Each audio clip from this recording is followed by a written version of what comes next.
Bueno, bueno, buenas tardes a todos.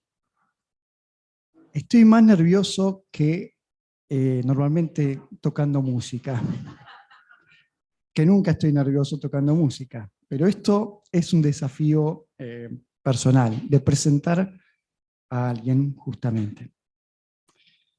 Y tengo algo escrito para no perderme en nada. Charlie O'Brien es un talentoso músico, artista, compositor, documentalista irlandés, originariamente de Killarney, que quienes tuvimos la oportunidad de visitar el pueblo de Killarney, pueden decir que Killarney Lake so blue, pero es precioso el lugar. Está ubicado en el suroeste de Irlanda. La música irlandesa fue su acercamiento al arte, entiendo yo por su biografía,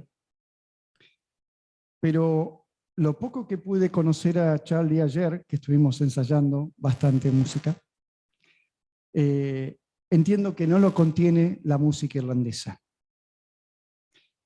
Y Charlie, en realidad, por su música, por lo que he escuchado, por lo que he hablado con él, hace una mezcla o una combinación, en realidad, jugando con la tradición y con la inspiración. Un poco con encontrar sonidos nuevos y buscarlos en el alma también. Y entre el gaélico irlandés y el inglés, por lo menos ahí sí, en esto último dice en su biografía, pero también puedo agregar que su perfecto castellano también puede ser incluido.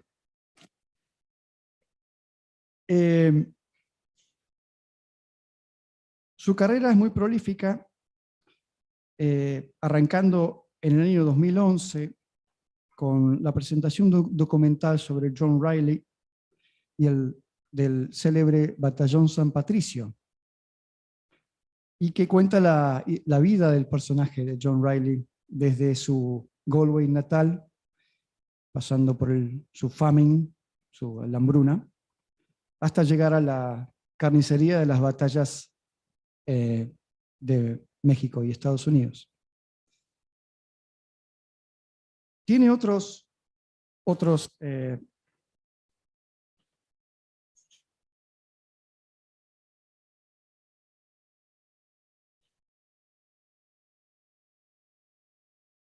se me mezclan los papeles y esto no es profesional.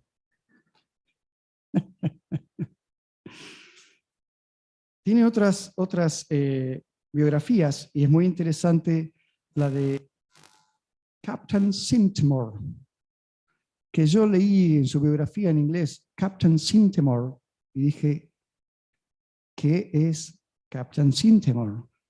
Y en realidad busqué en inglés que era Sintimore, y era capitán sin temor.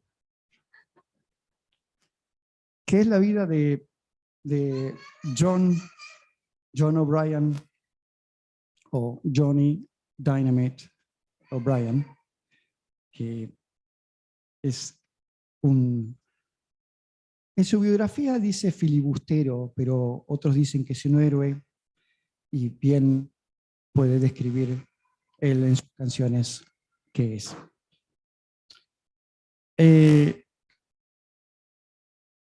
En 2017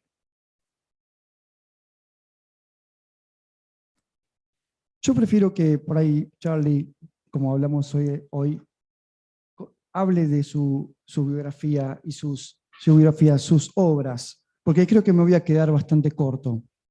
Y sin más, vamos a Charlie O'Brien. Gracias.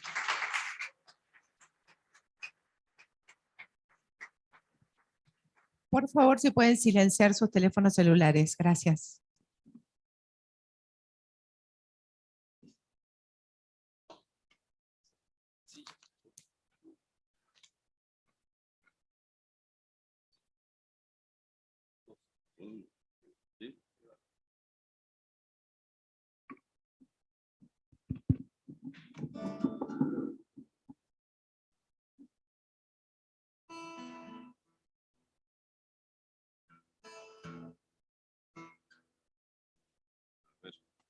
dice aquí.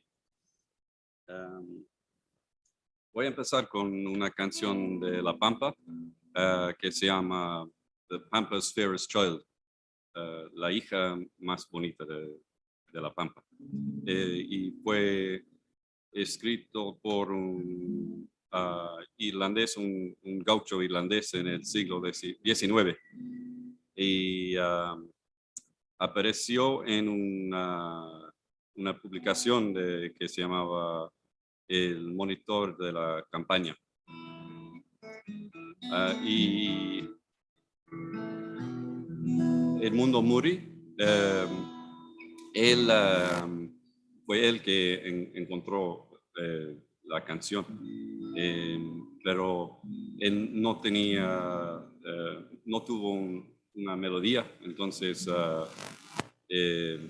la melodía es algo tradicional que pensé que es perfecto para la canción y se llama, ¿cómo se llama la melodía? Originalmente se llama The Mountains of Pomeroy.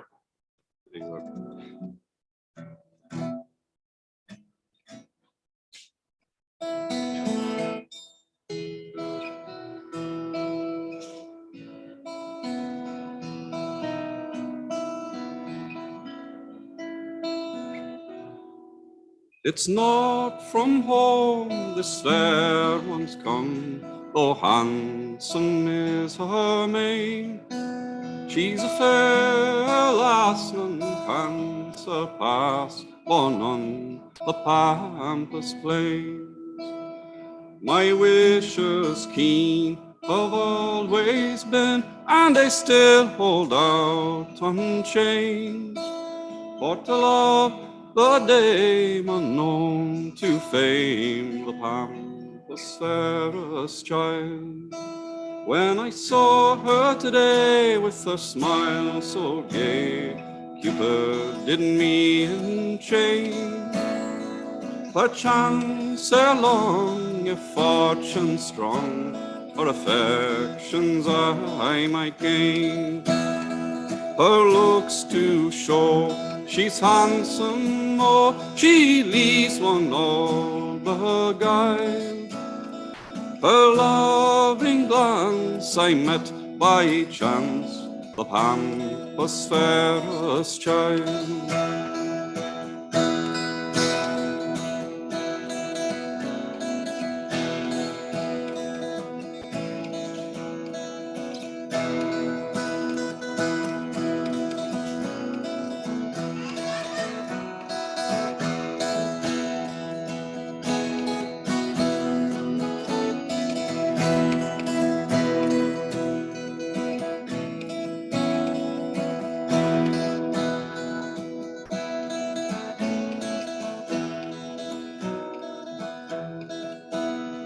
It's natural for me to be living free among the gaucho tribe,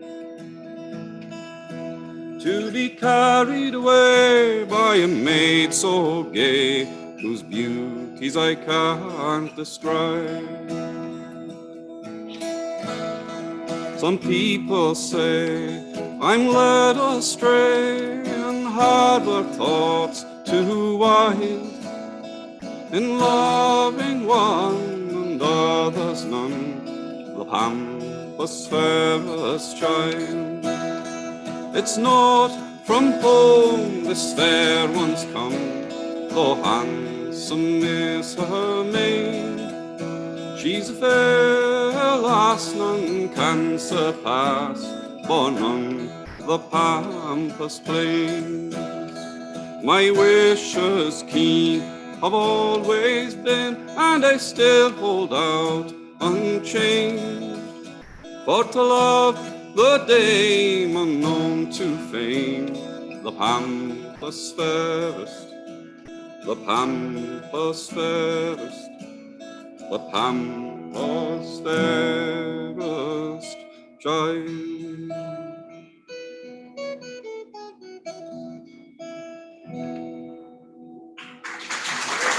Gracias.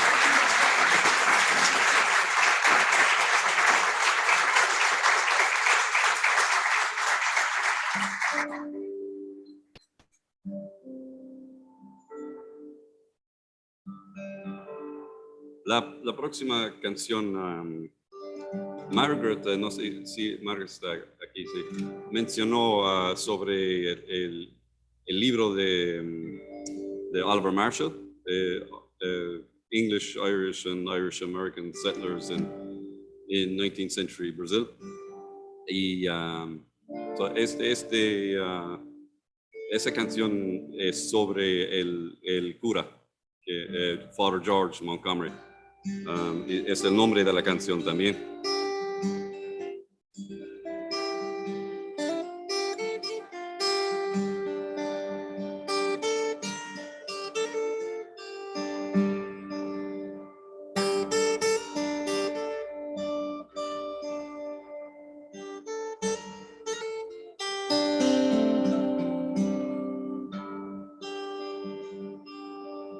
Father George Montgomery, hero of forgotten man,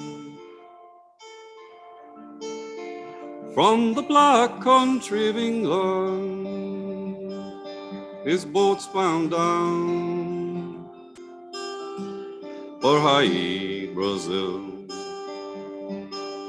The coal mines of Middle England, stunted towers capped in flame. Can you see the slaves a-toiling each blackened day? Looks just the same. We're in the black country, black by day and red by night, where the clang and bang and roar and boom are constant, dark or light. Father George Montgomery, hero of forgotten man, once we fled from famine, now we take to the seas again. Come all ye loyal Irishmen, broken down in Isla Bree.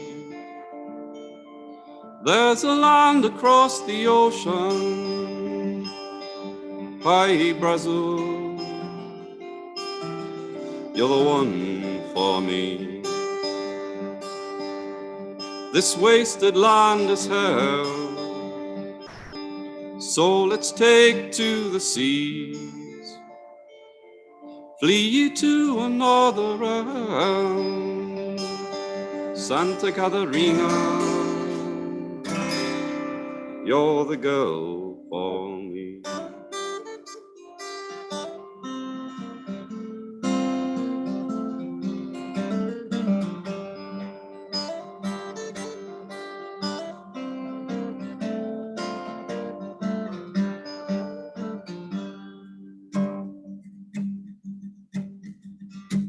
Your fate and tongue a hindrance in this land of royal decree. Shun ye now those kings of England and head across the sea. Take a note from our own Saviour, come along with me, where the fields are rich, the harvest ripe, a world of blue, then green. We have blessings from on pauper, 300 souls shall set sail, more will follow in their footsteps, God's will prevail. From Liverpool and from Leeds, Luton, Sheffield, Wednesbury, from the slovenly slums of London, rise and follow Montgomery. Father George Montgomery, hero of forgotten man, from the black country of England, his boat's bound down for high Brazil.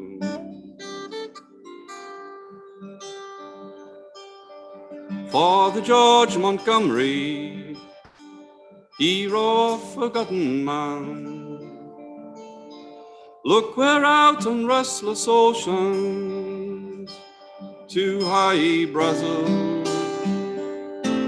we've set sail.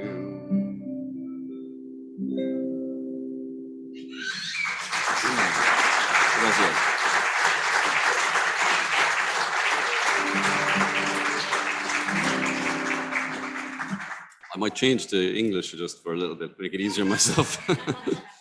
But the Pope actually paid for the boat that left with 300 people on it. And it was big news at the time. They thought that it would start an exodus of Irish people from poor Irish from England who were really, you know, they were refugees from the famine. They were completely out of place. And he was reading the Bible supposedly one day, and he came across this quote, when you're persecuted in one land, flee ye to another.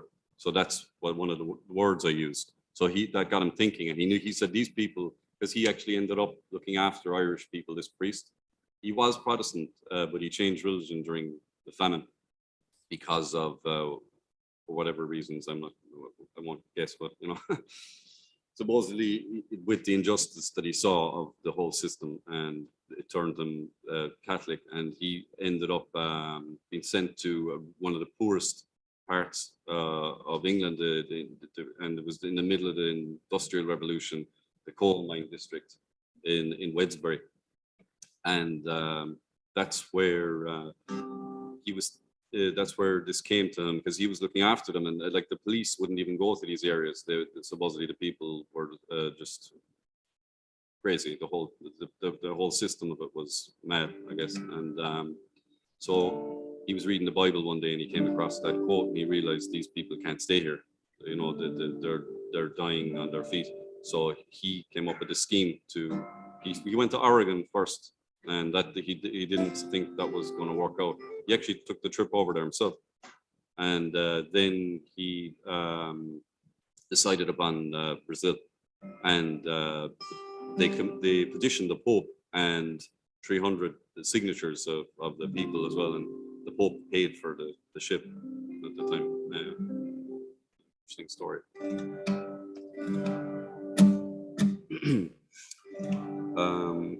I'll continue with another Argentinian themed one. This is called the Dresden Shone Like Silver, and it's about the I'm sure you all know about the Dresden. So it says a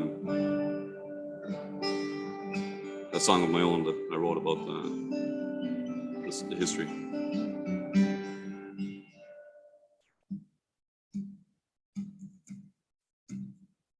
Dresden shone like silver as it pulled into the quay, though not the home that they left from new horizons gleamed. The adverts read good wages and employment guaranteed. They should have read false promises, bad dreams fulfilled. From officers on Grand Parade and Dublin Sackville Street, for the Argentine government, Dillon and O'Mara scheme. The future of 2,000 souls held in their cold hands. They were too busy counting coins to care what came next. First came the Immigrants' Hotel, a hotel with no beds. On cold stone they lay down, tossed and turned nights on end. Moving on to Paseo del Julio, the starving mob was led. Too hungry to complain, too tired to speak, they shuffled their feet instead. In a stable of putrid water, more fit for horses than men. They say they were treated like cattle, but then cattle are watered and fed.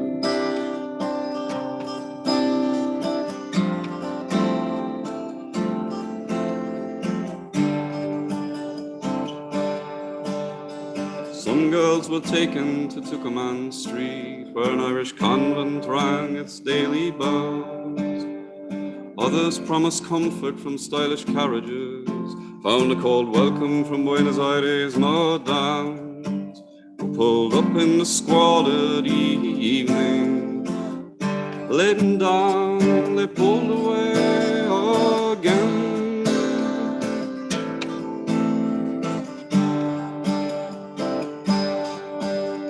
A colony was set up at Naposta, the McCarthy settled in Balcarce.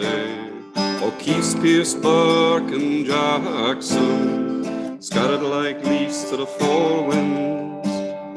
Aboard the ship the Dresden, the Republic shone bright, left with a head of phantoms, bright dreams ignite.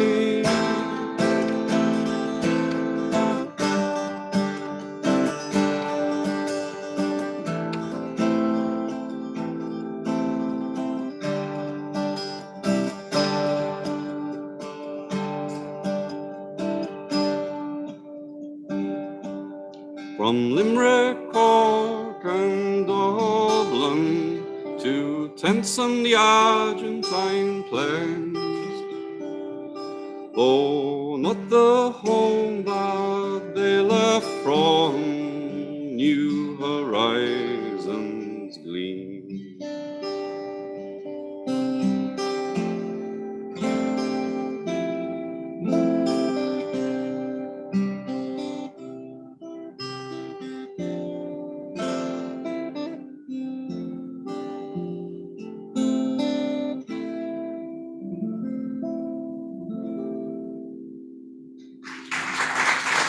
Gracias.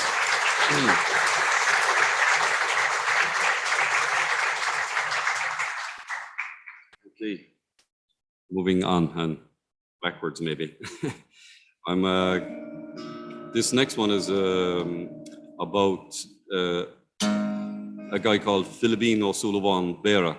It's a very interesting story actually. I wrote a little bit about it in Spanish, so it might be easier for me to read that out to you. And then we'll see what more I'll say after that. Because a lot of these songs, the context is very important, you know. Obviously, the story is told in them, but, you know. So, aunque había una cura irlandés en uno de los barcos de Colón, podemos decir que la influencia de los irlandeses en América Latina empezó con la caída del sistema gaélico. Los jefes de los clanes del norte huyeron a Europa a buscar ayuda, pero nunca regresaron.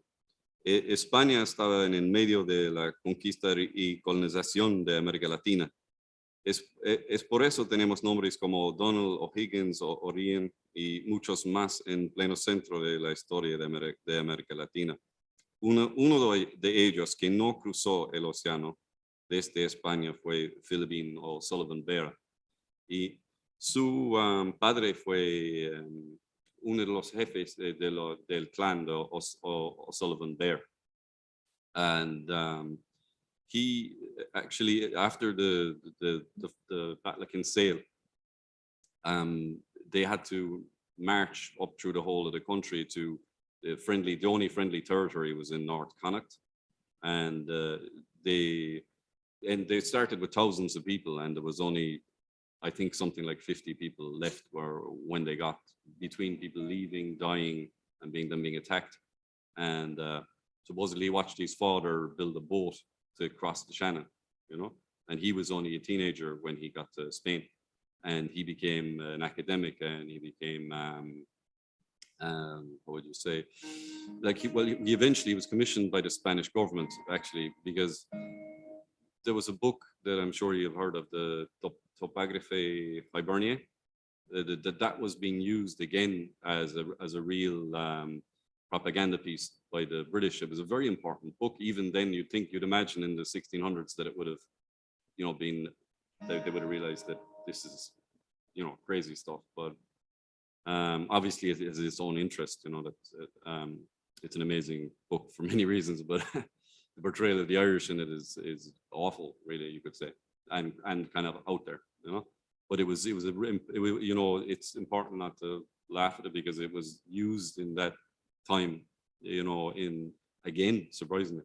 And so what actually happened is Philibine was commissioned to write a reply to it, and it's called the Natural History of Ireland, and it was written in Latin and Irish, and basically it's in a way it reminds me of like a precursor to Joyce. You know, he was on the continent, and he was there trying to itemize everything from Ireland. He was probably talking to every Irish person that came to Spain, you know, to do you remember that bird or that particular insect? What was it called? You know, and but so both in Cork University Press, the thing is, it was actually lost to history, the book, until I'm not sure. I'd imagine maybe the 80s or the 90s, but or maybe earlier. It was found in Uppsala in Sweden, in the university there, the manuscripts.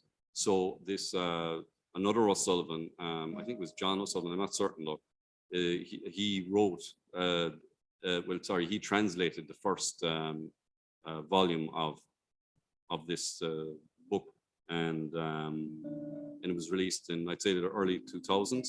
He was an old man then, so I don't think anybody's gotten to actually translating anymore, but it's supposed to be quite difficult to get somebody that good at translating Latin. I don't know if there's anybody here that wants to take up the next volume of it, but it's an incredible book, you know. I mean, it's obviously not literature, you know, it's not, like I said, but it's not like Ulysses in that sense, but in the sense of itemizing things, you know, and from the continent, it is very much.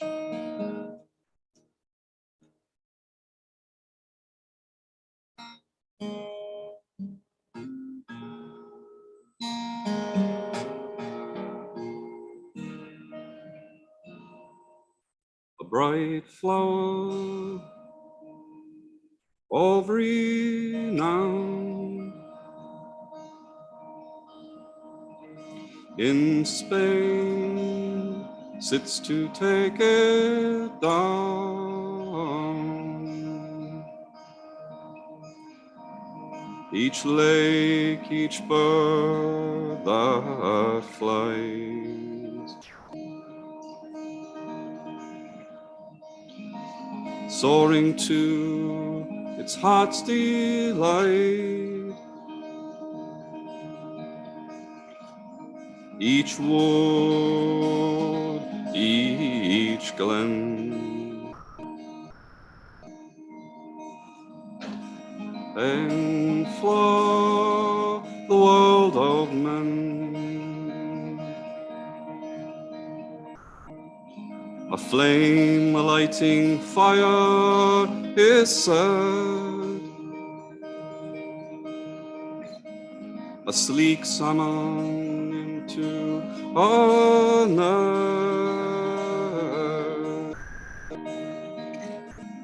a man who in knowing abound, itemizing fish and fowl. Filipino sulo wambere Carr Éirne nu, Téna lasses a durgadas doing. Quilla quilla rock, nid calfat ni trena fuirun. Téna lassa, téna lassa, téna lassa, sa durgadas doing.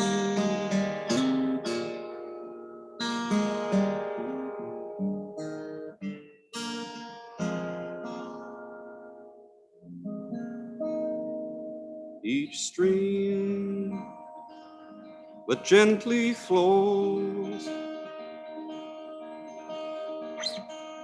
as into a roaring river goes, each flower that has a seed, each lake, each leaf tree, the earls have gone across the seas. What is to be will be.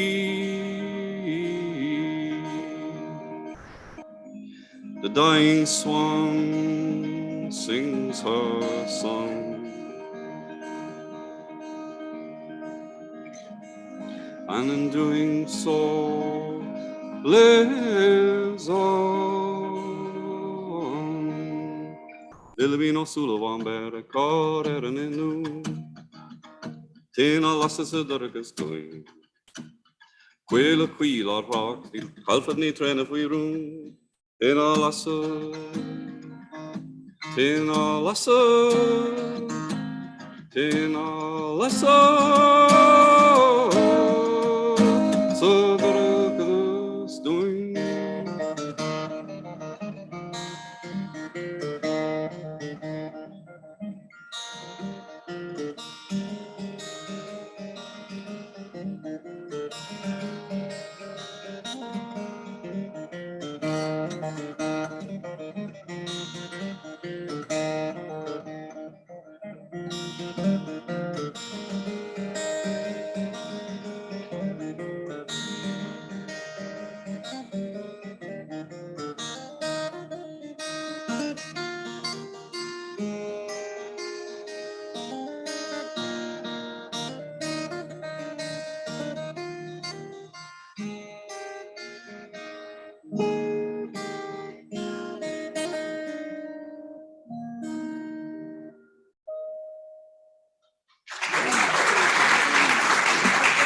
Gracias.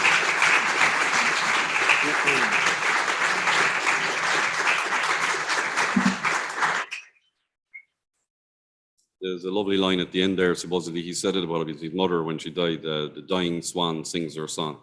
You know, so I use that as an image of, in doing so, lives on. So I suppose when we tell the stories, you know, they obviously that keeps the memory alive. Now this next section is should be interesting. I don't know if you've heard of Owen Roa Sullivan, the Gaelic poet from Slieve is it okay for me to speak in English? It is, yeah, I'm guessing. Yeah.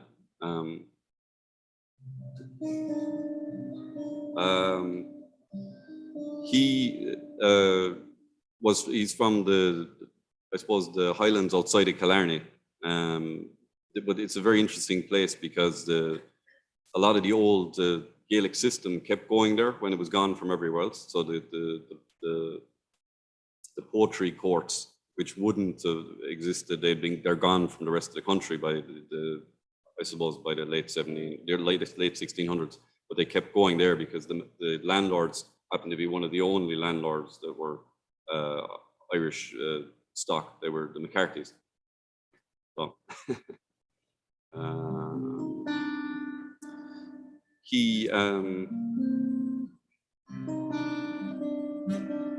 How would I explain? Yeah, like actually, I have something written in Spanish. We might just do that. Okay, so Rodney's Glory es el nombre de la canción. Rodney fue un admirante de los ingleses en el siglo XVIII y fue escrito por Owen Roa Sullivan. Los ingleses utilizaban la práctica de secuestrar hombres para que peleen en sus guerras. Ellos secuestraron a Owen Roa y así fue como terminó en el Caribe en un barco de la Fuerza Naval Británica, donde escribió esta canción después del triunfo de los británicos contra los franceses allí. Es una canción muy interesante porque de una manera, la propaganda es central en su corazón, aunque vivía como un vagabundo y luchaba como un soldado típico de la época. En contraste con sus compañeros, hablaba y escribía griego, irlandés, inglés y latín. La melodía todavía es bastante común para los bailes tradicionales irlandeses. Las letras nadie canta, solo yo. Más o menos, hay muy poca gente. Porque son orgullosamente británicas. El poeta solo quería irse del ejército, entonces escribió la canción después del triunfo del almirante Rodney. En las décadas después de la batalla, la canción empezó a ser bastante conocida en Inglaterra, pero las versiones que hay quitaron todo lo que mencionó irlandeses. Un buen ejemplo de la fuerte y potente propaganda que esos poetas irlandeses tenían que soportar. Para los irlandeses de The Monster era un ícono, un genio, el poeta. Para los ingleses era otro marinero para sus barcos. Pero sí, está escrito en inglés, incluso todas sus poesías y canciones están en irlandés, pero esa es una de las únicas en inglés.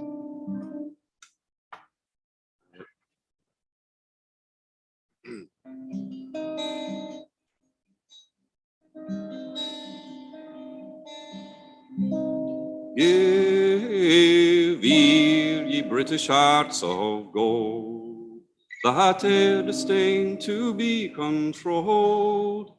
Good news to you I will unfold.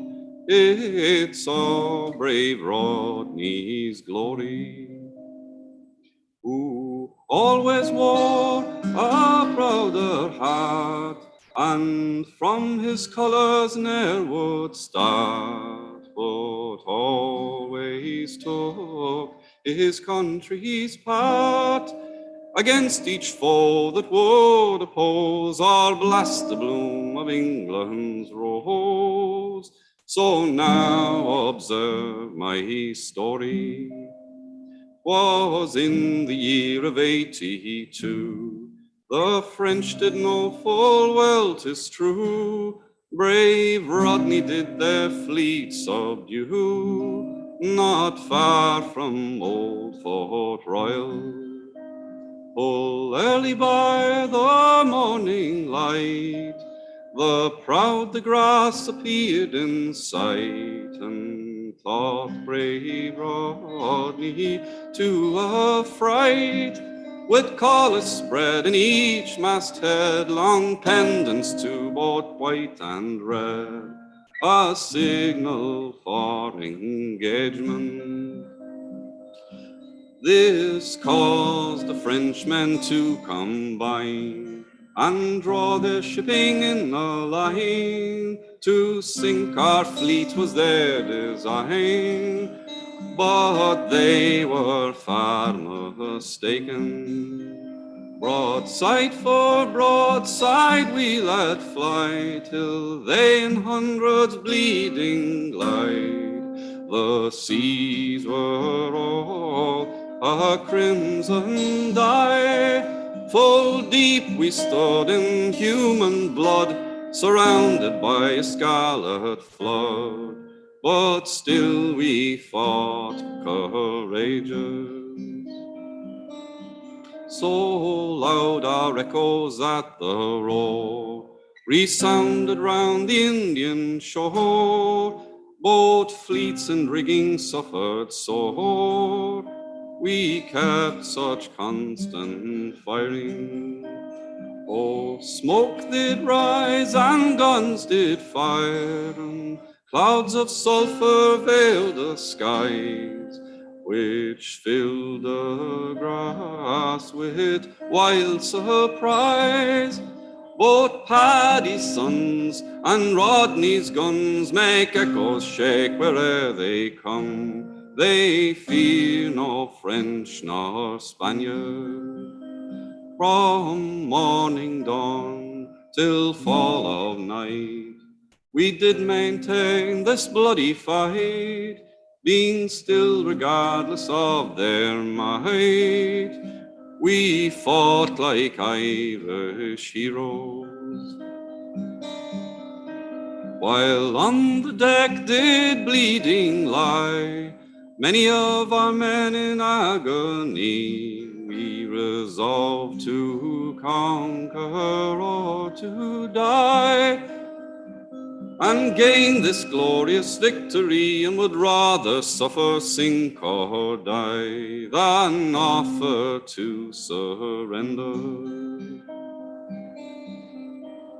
So well our quarters we maintain, 3 captured ships we have obtained, and many of their men were slain during this hot engagement. Success to our Irish officers, seamen bold and jolly tars, who like the darling sons of Mars take delight in the fight and vindicate old England's right, and die for Erin's glory.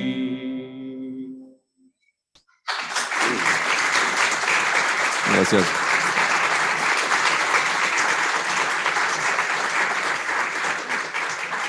I like the way in the end, even in the terrible situation he's in, he's able to get in a little dig. They probably didn't notice. I mean, by the end, they had gotten rid of any mention of Irish in the song anyway, even though it's, you know, it's a kind of crazy song, really. The way he's said, and died for Éireann, and died for Éireann's glory.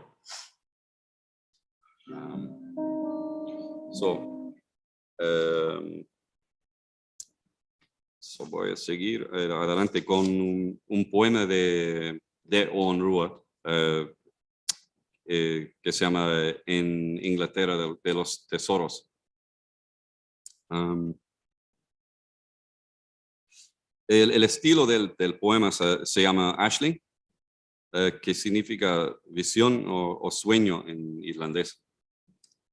A menudo los ashlings o ashlingi en irlandés, el poeta está al lado de un río o bajo un árbol.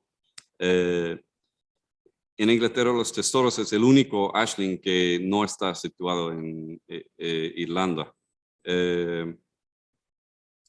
And the story of Owen Rua that was in this song that I just sang is mentioned in it, you know. So it's unusual for them to be so personable, because that style was almost Baroque, you know. It's very different to a lot of European stuff at that time, you know. It wasn't very personal.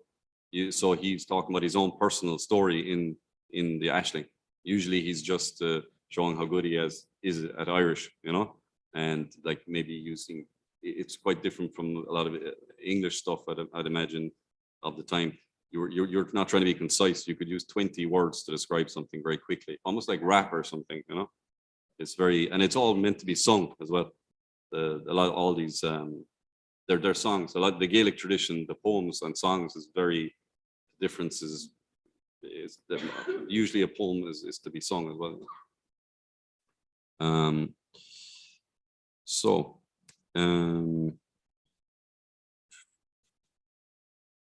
I suppose going back to the Battle of Kinsale, and like up until that point, before the heads of the chieftains, the heads of the clans left, there was Satchrum Keating. He was an Irish poet at the time. He said Ireland was a down biog inti féin, a little world unto itself. And really, I suppose that you could say it was probably more two worlds together, you know, from the time of the Norman conquest up until then. You had the English world and the Irish, and they were hitting off each other. But after that, really, the Irish world, as you know, legal systems and dress, and all it started. It was pretty much gone once you get to the middle of the 1600s, and the Irish was living. The Irish system had, whatever remained of it, had to live within the English system. You know, whereas before there was an actual Irish system. So I suppose that's why Eoin Rua, really, you get that sense that he's one of the last people to be from the old system, and you know, he was under a lot of pressure, but he had incredible ability, and he was raised in the poetry courts that would have been, I'm sure, quite similar to what would have been happening hundreds of years previously, even, you know. And I'll read the poem in a minute, but that particular verse might be interesting to you after hearing the song. So he said, soy un viajero fatigado que navega eternamente en océanos furiosos. Fui arrastrado de los pelos hacia estas tierras lejanas, el Caribe, a prestar ayuda en contra de mi voluntad en los barcos guerreros del océano espumoso. So he's referencing the song we just heard, you know?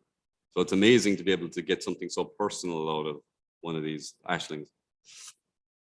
And I was saying it to my partner, it reminded me of the ashling form. I suppose is important to describe what it is. It basically, the poet is in this natural place down by a river, and a woman appears to him. He's awoken from a sleep, and he's really tired, and he doesn't know what he's seeing at the beginning, and he sees this incredible looking woman, and you find out poco a poco que es Irlanda, and the two of them have a conversation then. And but it was used, they say, because, you know, I suppose it was they're quite patriotic songs in a way, but it was in a very I suppose subterfuge sort of way. They were getting away with it by making it a conversation between a man and a woman, you know. I'll just read out the first verse in Irish first. It sucks of the shade again on Hulkush, fa varan na grave quish cade na stúrvark. Is meg mach na vareig na flachas na lake, e faran cain da túna. Le danar is spéling hunkush, da gaur ki train me vjontar, eg faran mo year go lak for le lane gan atish gan rain gan sulkush. So así es en irlandés. Y en español está por ahí, está ahí, creo. Perdón. Sí, sí, por favor, sí, sí.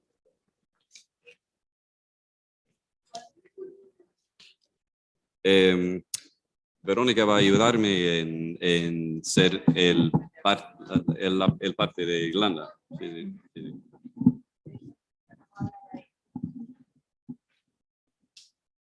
La idea después, en el futuro, es de hacer una obra de teatro en radio de eso. Tengo todos los efectos y la música ya está grabado, pero todavía tengo que grabar esa parte de la voz, ¿no? Ok, a ver, voy a practicar, ¿no? El agua. Perdón. Gracias.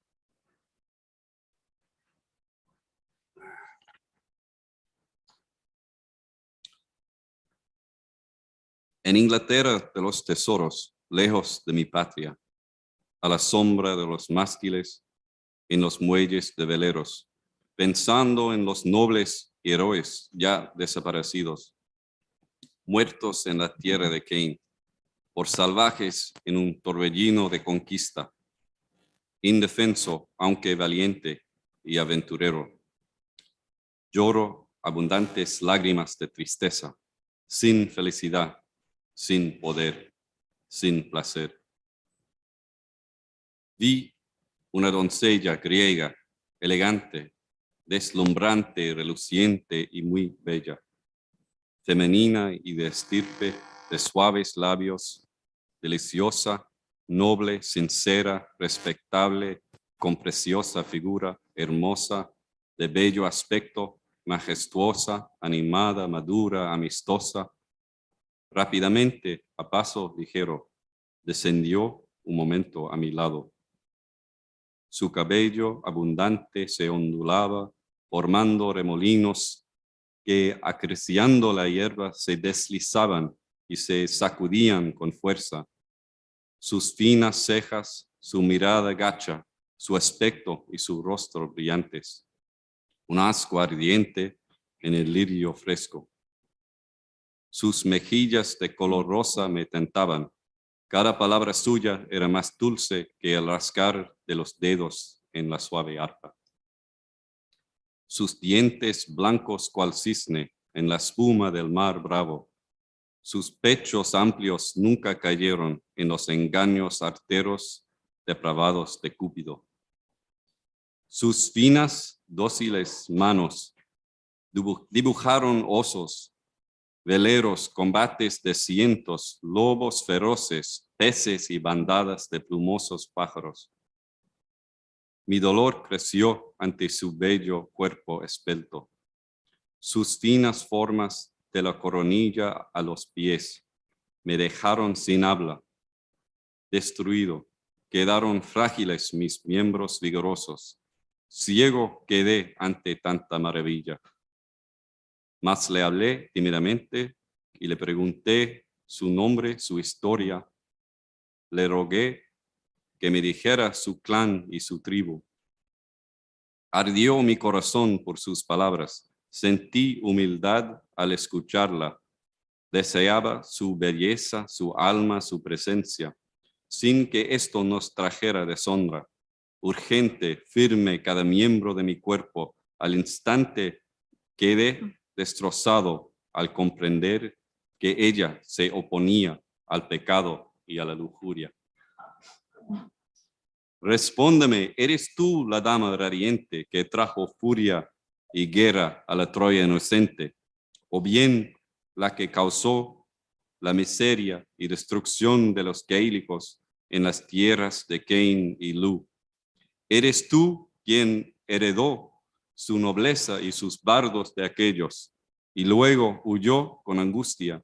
¿O la ninfa que atravesó las aguas del mar desde Aún con sus héroes y barcos? No soy ninguna de las que mencionas en tus falsas historias, y no compartiré mis narraciones con un callejero como tú. Heredero del clan de Lutero, con tu feroz aspecto, tu mirada traicionera, tu aire salvaje, infame y embustero. Vagabundo arrogante de Londres, que vistes tu uniforme de guerra, cortas los miembros de mi príncipe y destruyes su refugio. No me insultes, resplandeciente dama de fulgurantes cabellos. Te juro ante este libro que no soy de la misma estirpe. Soy un viajero fatigado que navega eternamente en océanos furiosos. Fui arrastrado de los pelos hacia estas tierras lejanas a prestar ayuda en contra de mi voluntad. En los barcos guerreros del océano espumoso, mi fuerza viene de la sangre gaélica que corre por mis venas, desde Cashel de los 5 reinos. Como eres de la estirpe de los reyes de Cashel, por un instante estrecharemos lazos. Te contaré las hazañas de mis viajes y pronunciaré mi verdadero nombre. Los poetas me llaman Irlanda, la engañosa, meretriz de arteras maniobras, que insultó e hirió a su patria entregándosela a los forasteros. Desde las tierras de Cain y de la valiente Eivor, por el muelle, amarrada, huí fácilmente, portando noticias de los clanes irlandeses, que pronto lograrán una conquista, arrancando de nuestra tierra al coloso enemigo, mercenario de profundas raíces londinenses. Brindo por la vida de los héroes, porque sea coronado rey mi guerrero en Dunlurk. Los bardos profetizan con sus versos y su sabiduría, una llegada aguerrida y arrolladora. fuertes, heroicos, valientes. Irán castigando a los buitres intrusos. La profecía no ofrece duda. Les ha llegado la hora. Deberán rendirse, someterse a la autoridad, cambiar sus usos. ¡Qué ardua tarea! Temo, oh dama ilustre, que esta historia que engendras sea falsa. Los salvajes y sus naves son poderosos en demasía. No les importa Carlos Estuardo, tu príncipe. Todo ayuda está ausente. El pueblo irlandés fue acallado y está sin tierras, a diferencia a sus sacerdotes que vivían libres en la noble Irlanda. ¿Cómo escuchar cuando uno está tan oprimido en tierras de extranjeros despiadados? Yo mismo estuve envuelto en cadenas que me dejaron sin esperanzas.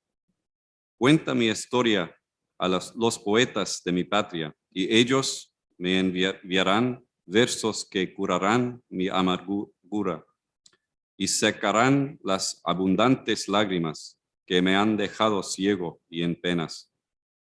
Junto al río, en el páramo, estaba el ave fénix poderoso, varonil, festivo, alegre, generoso. Él te ayudará a comprender los textos con precisión, prudencia y sabiduría. Y redactará cada verso con profundidad. No lo olvides, detente en su refugio. Él te cuidará, te hará compañía y leerá verso a verso cada paso de tu aventura.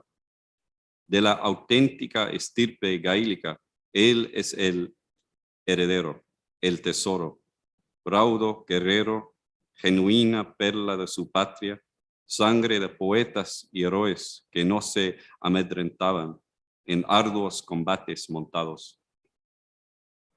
Sean es quien te tomará en sus brazos y te servirá más que cualquier otro, mi musa. Regresa y protege tus joyas. Gracias.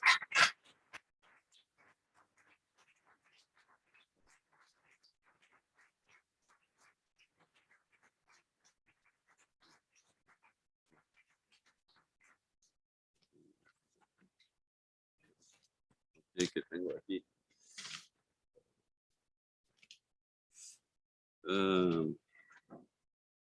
Okay, Brian's going to join me for some tunes. We played together for the first time last night, but so go easy on us. Va a ser improvisado, pero más improvisado fue el de hoy, me parece.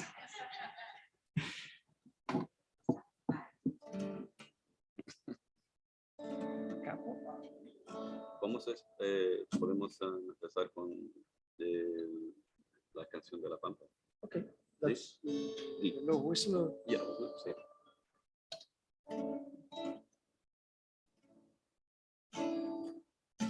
The next song is it's called "The Home I Left Behind," and it's an Argentinian version of that famous Irish song.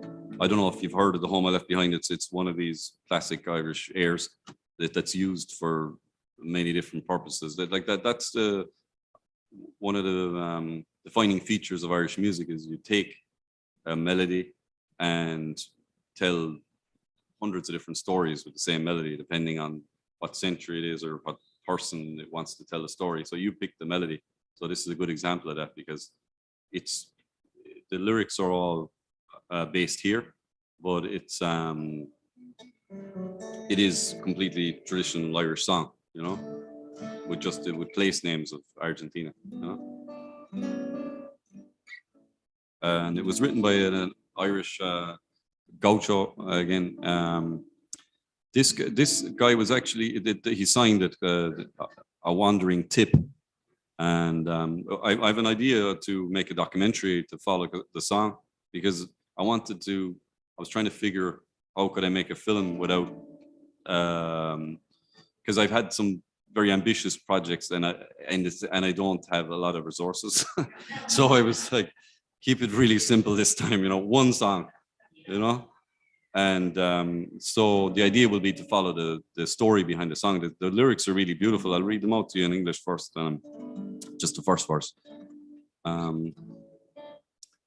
At air as o'er the trackless wild, my sino bounds along. So he's talking about his horse going along the pampa, the sino. At air as o'er the trackless wild, my sino bounds along. My thoughts are of a pleasant land and of a gladsome throng. There he's remembering Ireland. Of scenes no southern sun can scorch, in memory's verdant plains, though bronzed may be the tenements wherein such fancy reigns. I think what he's saying there is that that no matter how strong the sun is here, it'll never get rid of his memories of Ireland. And even though his skin has turned brown, that it's a very fancy way of saying that. It's a beautiful, there's some beautiful sentiment in the song. Like the last lyric then is for freedom unadorned, as in freedom, real freedom, so freedom unadorned, hold last my roving mind and help me scarce lament the land and home I left behind. Those beautiful words. It was written in Capilla del Señor, around there. Yeah. It was actually the other guy I was looking at. The first song was JJM. Yes. This guy was the wandering tip. Yeah. Yeah. Tenemos que investigar. Sí. Okay.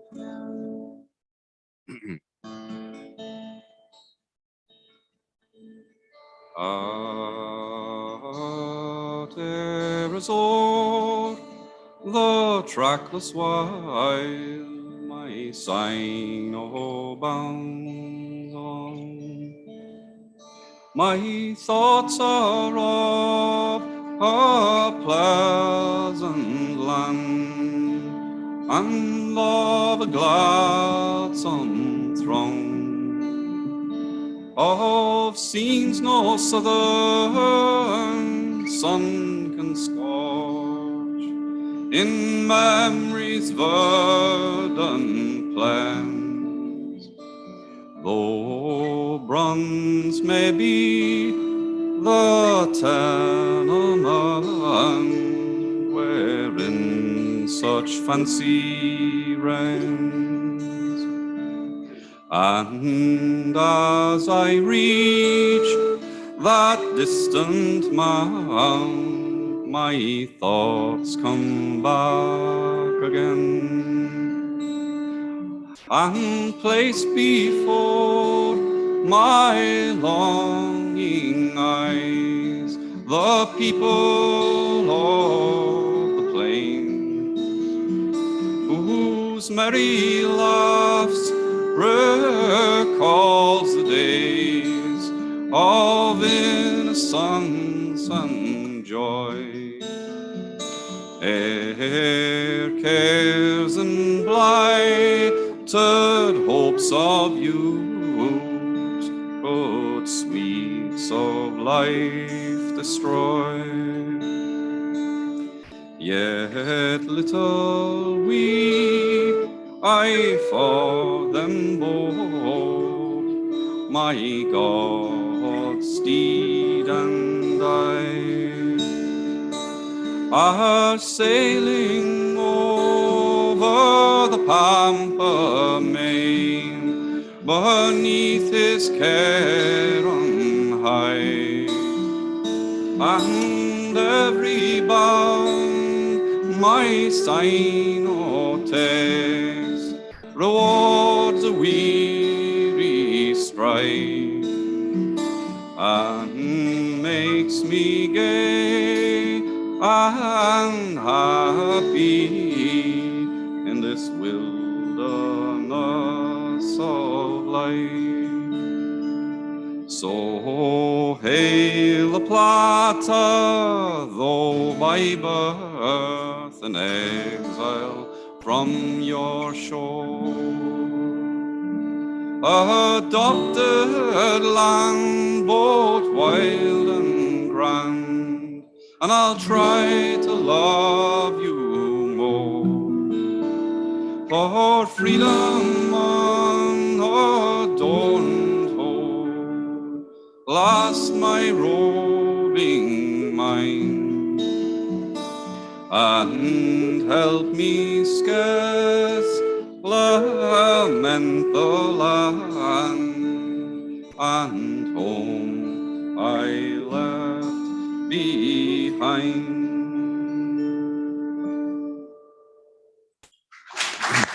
Gracias.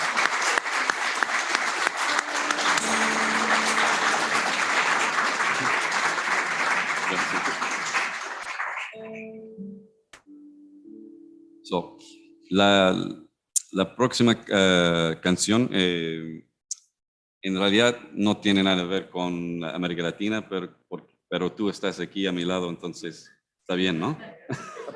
Perfecto. Sí, sí. De los jigs, ¿no? Jigs, okay. Es un buen ejemplo también la primera melodía del estilo de la música de Irlanda, porque la melodía está usada en muchas canciones, incluso una canción de Escocia que vamos a intentar después. ¿Cómo vamos de tiempo? Oh, sí. ¿Todo bien? ¿Cómo empezar? Ni idea qué hora es. ¿Sí? ¿Una hora? Ok, está bien.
So, la próxima canción es de Robbie Burns, pero es la misma melodía.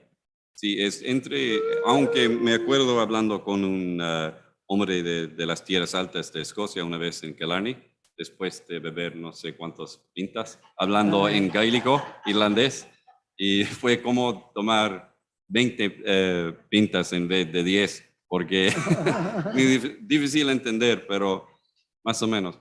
Pero él me dijo que en realidad para ellos de las tierras altas, Robbie Burns no es su poeta, es de otra cultura, pero lo que sé.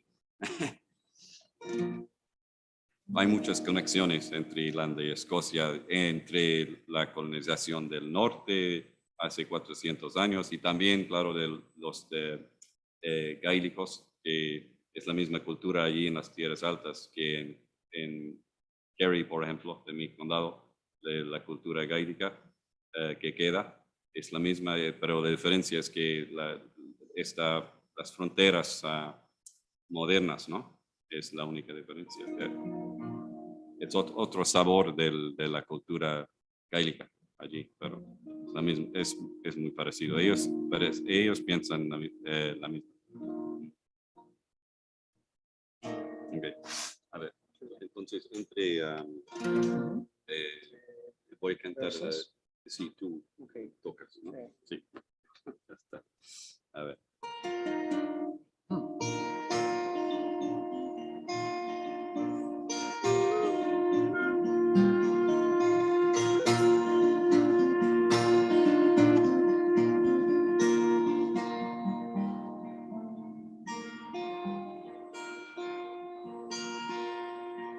Oh, wilt thou go with me, sweet to be Dunbar? Oh, wilt thou go with me, sweet to be Dunbar? Will you ride on a horse or be drawn in a car, or walk by my side, sweet to be Dunbar? Wilt thou be known as a poor beggar's lady, sleep in the heather, roll up in your plaidy? The sky for a roof and each candle's a star, my love for a fire, sweet to be Dunbar.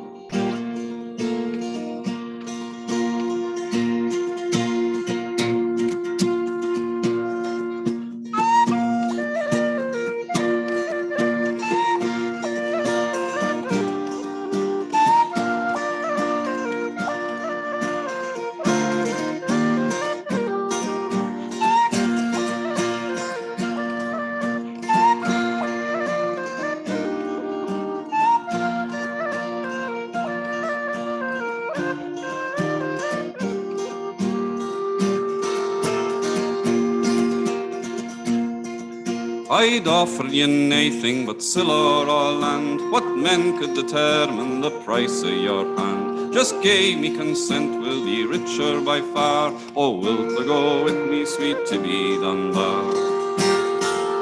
I care not thy daddy, his land or his money, care not thy kin, say high or say low. Just say that we're with me forever or more, and come away in your coatie, sweet to be Dunbar.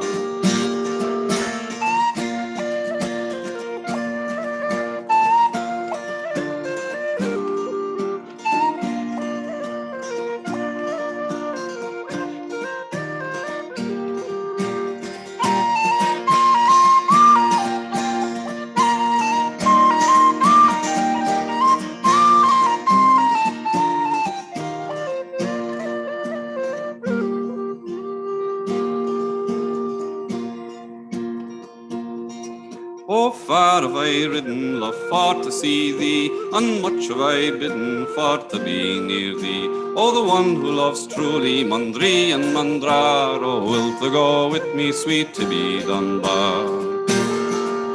I care not thy daddy, his land or his money, care not thy kin, say high or say low. Just say that thou'rt with me for better or worse, and come along in your coatie, sweet to be Dunbar.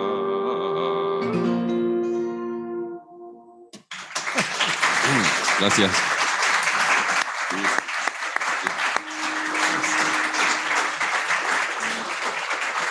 En realidad la canción está en otra lengua, de Scots language. Yeah. No es en inglés. Parecido. Bastante parecido.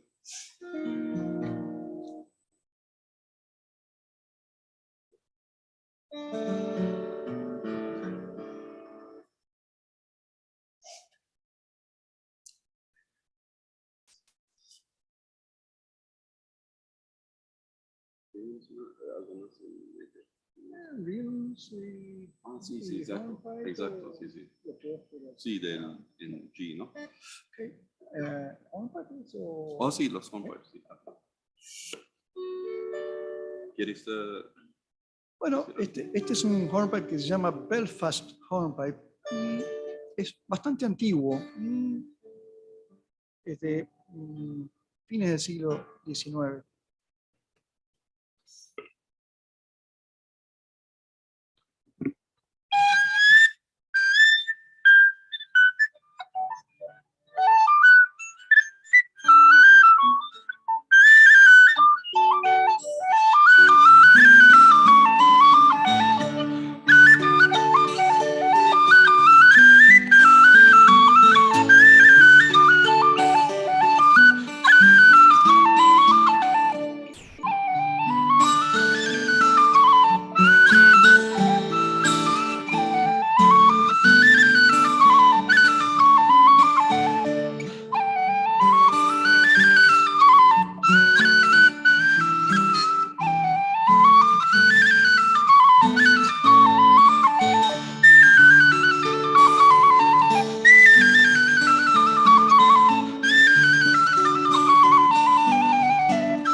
¿Ves? Va unos reels irlandeses. Desconozco el nombre, disculpas.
Mil gracias, O Brien.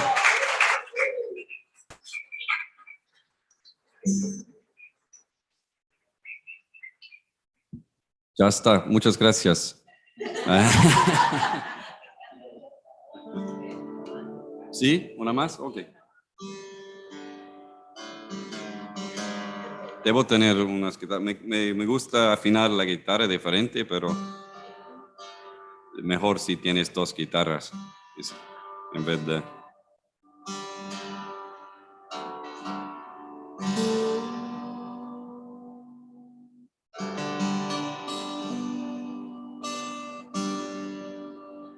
Esta canción se llama the Southern Cross and the Wine Dark Sea. It's a song I wrote for the two writers of the previous Irish-Argentinian songs that I was singing. So it's a kind of a homage to them, I guess, you know. And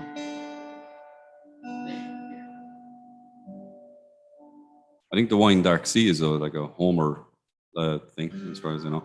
But there's another song I've recorded called The Wine Dark Sea as well, which I'm quite fond of, but it's instrumental. Actually, I have some CDs there of a lot of these songs around the CDs, and you can purchase them afterwards. They're 1,000 pesos. And if somebody wants a copy of the poem as well, I have it here as well.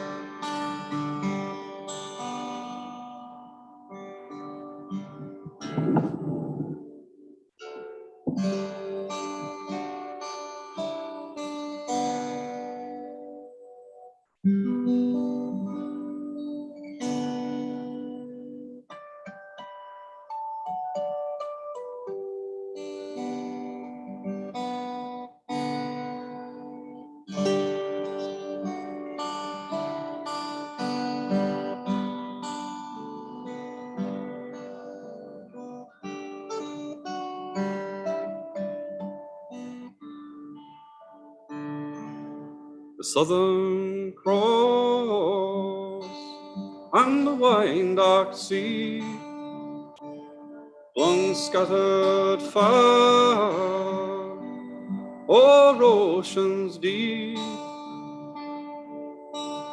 as the horizon takes the sun, we toil until our day was done.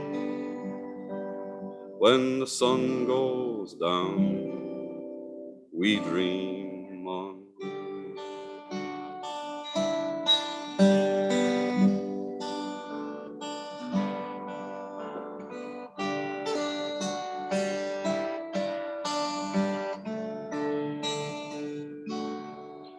There's a place I dwell on, all in my sleep, her rocky shores, they lap at my feet,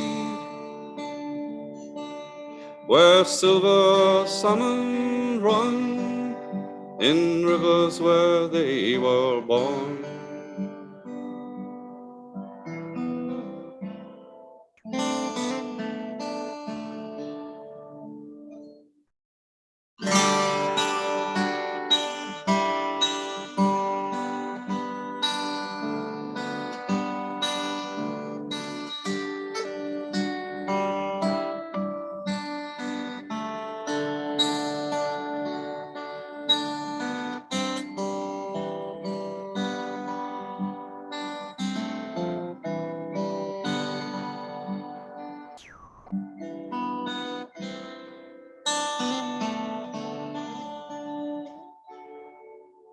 I count her mountains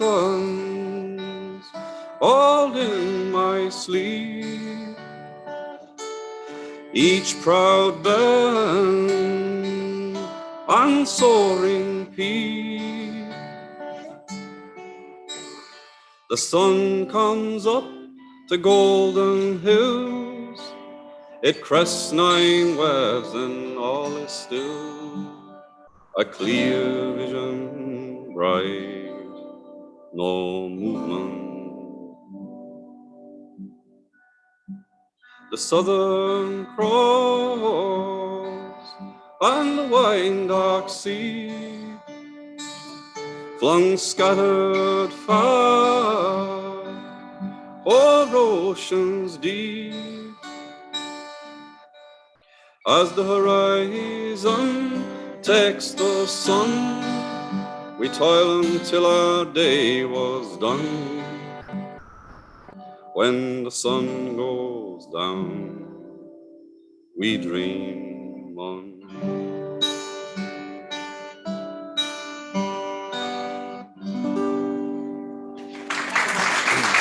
Gracias.